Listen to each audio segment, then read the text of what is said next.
Hello and welcome everyone. তো এখন এই মুহূর্তে আমরা যাচ্ছি হেনরিজ আইল্যান্ড, যে ম্যানগ্রোভ প্ল্যান্টেশন দুদিকে রয়েছে। তো টোটোতে করে আমরা বেরিয়ে পড়েছি, এক একটা করে স্পট দেখে সাইট সিইং আমরা কমপ্লিট করে নেব আজকেই। আমাদের দুদিনের স্টে আজকে থাকবো, কালকে সকালবেলা আমরা একটু সমুদ্রে যাব, তারপরে 12টার মধ্যে চেক আউট করে নেবো হোটেল রুম এবং আমরা ফিরে যাব। তো এই যে ম্যানগ্রোভ প্ল্যান্টেশনের মাঝখান দিয়ে যাচ্ছি আমরা হেনরিজ আইল্যান্ড। এখানে একটা বিচ রয়েছে, এই বিচটা শুনেছি খুব সুন্দর, কিন্তু এখানে ওই একই ব্যাপার, যেহেতু জোয়ারের সময় জল থাকে, অন্য সময় জল থাকে না।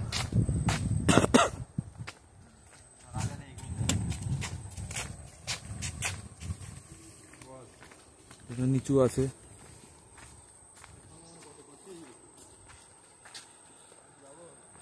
টোটোটা তো এখানে আসা সম্ভব নয়, এটার একটা কাঠের ব্রিজ মতন করা রয়েছে এবং এটার উপর দিয়ে একটু সাবধানে সাবধানে যেতে হবে। কিন্তু বেশ সুন্দর একটা পরিবেশ এবং মনে হচ্ছে যেন একটা জঙ্গল বা একটা অভয়ারণ্য বা এরকম কিছু একটা জায়গার মধ্যে দিয়ে আমরা যাচ্ছি। এবং খুব সুন্দর সমুদ্রের আওয়াজও পাওয়া যাচ্ছে, এই সমুদ্রের আওয়াজটাও কিন্তু এখান থেকে আমরা শুনতে পাচ্ছি। এখানে মানে ভিডিওতে এই সাউন্ডটা আসবে না। এবং তলায় তলায় ম্যানগ্রোভের প্ল্যান্টেশনের এইগুলোও দেখা যাচ্ছে, এগুলো ম্যানগ্রোভ বড় বড় গাছ। এখানে সব জায়গায় বিপদ এড়িয়ে যাওয়ার জন্য লেখা আছে যে সমুদ্রে নামতে বারণ করা রয়েছে, এবং এখানে চোরা বালি চোরা স্রোত আছে বলে সব জায়গায় মেনশন আছে। এটা বকখালিতে সর্বত্রই মেনশন রয়েছে, সেক্ষেত্রে বকখালিতে চোরা বালির ব্যাপারটা কিন্তু একটা মানে মাথায় রেখে সমুদ্রে নামা উচিত। বিশেষ করে মানে কোনো কিছু বিপদ হলে কিন্তু সেটা চোরাবালির একটা বড় ফ্যাক্টর এখানে আছে আর কি। তো দুদিকে প্রচুর ম্যানগ্রোভের গাছ। এই ম্যানগ্রোভ আমরা জানি যে খুব হেল্প করে আমাদের, মানে যখন এইসব জায়গায় তো খুব ঝড় নিম্নচাপ হলে যে সাইক্লোন বা কখনো আনফর্চুনেটলি যে সুপার সাইক্লোন হয় বা এরকম কিছু হয়, তো ওই জিনিসগুলো থেকে কিন্তু প্রচুর মানে রেজিস্ট্যান্স প্রোভাইড করে। রিসেন্টলি উড়িষ্যাতে যে ঝড়টা শিফট হয়ে গেছিলো বছরখানেক আগে, সেটাও কিন্তু ম্যানগ্রোভ অনেক প্রোটেক্ট করেছিল ম্যানগ্রোভ প্ল্যান্টেশনের জন্য। এবং অ্যাট দ্য সেম টাইম এখানে যে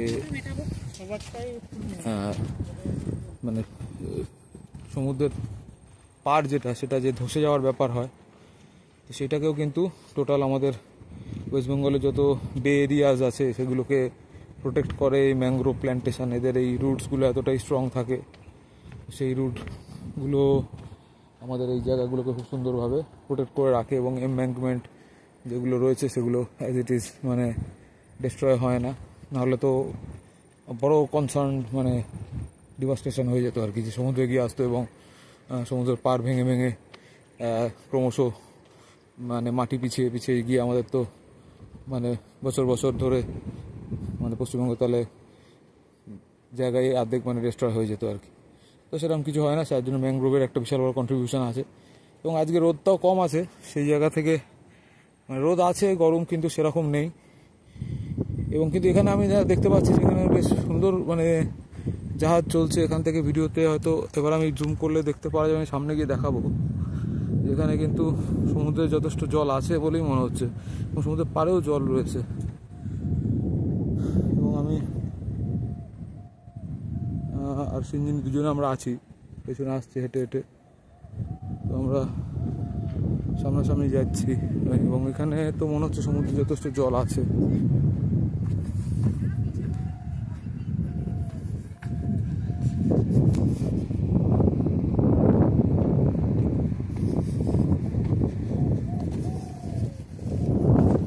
এখানে সমুদ্র অ্যাজিটিস অনেকটা পিছনেই আছে, সামনে আছে সেটা নয়, যথেষ্ট পিছন দিকেই রয়েছে সমুদ্র। এখানে সমুদ্রটা হাঁটতে হবে এবং হাঁটলে তবে কি সমুদ্রের কাছাকাছি পৌঁছানো যাবে। এখানে অনেকটা হয়তো এগিয়ে গিয়ে আমরা যেতে পারবো, কারণ আমরা যেখানে বকখালি সি বিচে দেখছিলাম যে সেখানে সমুদ্র প্রচুর পিছনে ছিল, এখানে কিন্তু অতটাও পিছনে নয়। এই যে আমরা চলে এসেছি হেনরিজ আইল্যান্ড সি বিচে, ভেরি ফেমাস মানে হেনরিজ আইল্যান্ডটা এখানে ফার্স্ট পয়েন্ট হিসেবে আমাদেরকে নিয়ে এসেছে। যতগুলো পয়েন্ট এরা ঘোরাবে, এখানে যারাই ঘুরতে এসছেন বা যারা ঘুরতে আসবেন তারা তো জানেন, মানে তারা জানো আর কি যে এখানে কী কী পয়েন্ট দেখায়। হেনরিজ আইল্যান্ড, ফ্রেজারগঞ্জ, লালগঞ্জ এবং হেনরিজ আইল্যান্ড একটা ওয়াচ টাওয়ারও আছে। আর এখানে অনেক কটা মাছের ভেড়ি রয়েছে যেখানে গভর্নমেন্টের যে ফিশারিজ ডিপার্টমেন্ট থেকে মাছ চাষ করা হয়। তাছাড়া বেনফিশ আছে, বেনফিশেরও নিজস্ব ফিশারিজ থেকে যে মাছের চাষ হয় সেইটাও এই পয়েন্টের মধ্যে রয়েছে। আর তার সাথে ইকো পার্ক এখন রয়েছে এখানে। এইভাবে 5খানা পয়েন্ট রয়েছে। এই সমুদ্র দেখা যাচ্ছে, সামনে সমুদ্রটাও এখন অনেকটা কিছু রয়েছে, কিন্তু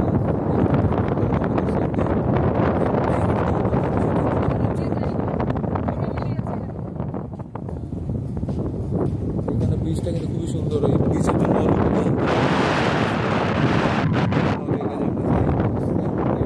এখানেও কিন্তু সে সুন্দর একদম বিচের একদম ভিউ রয়েছে এবং খুব প্লেন বিচ রয়েছে।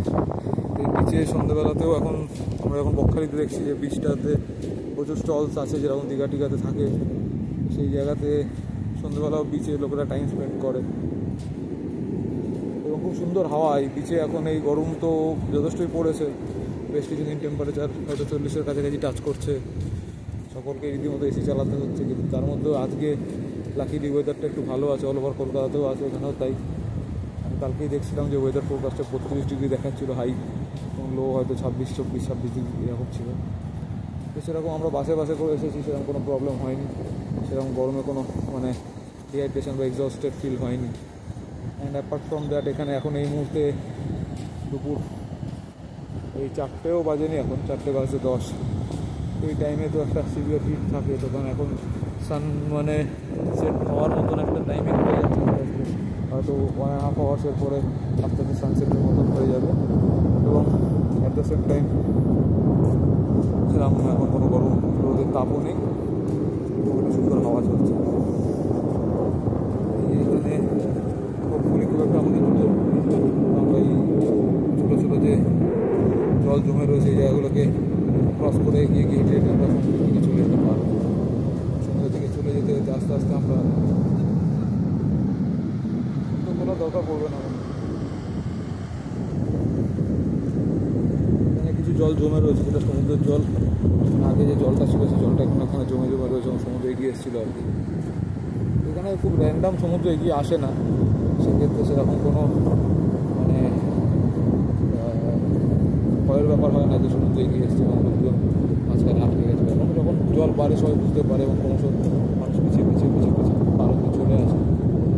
এগুলো বেসিক্যালি যেমন দীঘা বা পুরীতে কী হয় যে একদম প্রপার সমুদ্র মানে ওরকম, যদিও বে অফ বেঙ্গল টোটাল সমুদ্রটাকে বলা হয়, বাট ওখানে অতটা ওই বিয়ের যে এক একটা যে এনক্লোজার বলা যায় সেরকম নয়। সেখানে একদম প্লেন প্রপার সমুদ্র এবং ল্যান্ডের একটা পুরো ডিস্টিংগুইশ পোর্শন রয়েছে। সেই জন্য সমুদ্র সবসময় মানে কখনো স্রোত বেশি থাকে কম থাকে, বাট এমন নয় যে সমুদ্রটা পিছিয়ে যায় বা এরকম। বাট এখানে বকখালি বা এইসব জায়গাতে যতগুলো বিচ আছে, ফ্রেজারগঞ্জ, বকখালি, এইসব জায়গাতে কিন্তু সমুদ্র পিছিয়ে আছে না, অনেকটাই মানে জোয়ার ভাটার সাথে কনসিডার হয় আর এফেক্টেড। বিচটা যথেষ্ট সুন্দর, এবং যারা বকখালি আসনি বা অনেকদিন আসা হয়ে ওঠেনি, তারা তুমি প্ল্যান করে চলে আসতেই পারো। আমরা যেহেতু মানে অনেকটা বলা যায় যে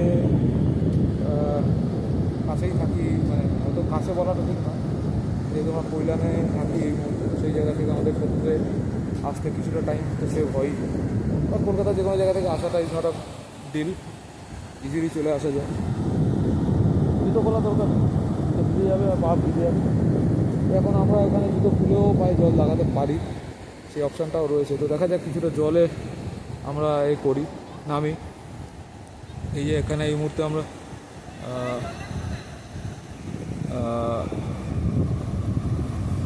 সমুদ্র দেখতে পাচ্ছি। ঠিক আছে, এবার একটু আমরা জলে নামার চেষ্টা করি, জলে নামি হালকা করে পায়ে জল ভেজাই, এবং তারপর আবার একটা নতুন ভিডিও শ্যুট করছি। এই ভিডিওটা এখানে এন্ড করে দিচ্ছি। চলো, বাই বাই এভরিওয়ান।